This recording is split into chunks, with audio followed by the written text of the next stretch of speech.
तो सांभाळून आपल्याला प्रॉपर बॉडीचा बॅलन्स ठेवून आपल्याला चढत राहायचं आहे. सो शेवटचे टप्पा, झाडाला पुढे रोप बांधली आणि इथे ही अशी सळई आहे, तर हे पकडून आपल्याला चढायचे. चला.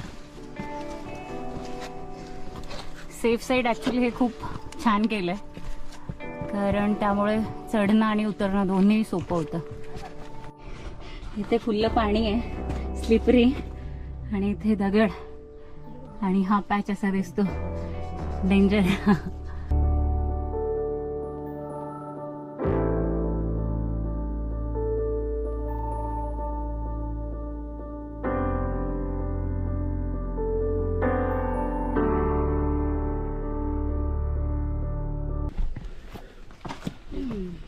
तर बघ इथं पाठीमागे आले असती, ठीक आहे. इथून हे बघ डायरेक्ट पायरी नाही आहे ना पकडायला.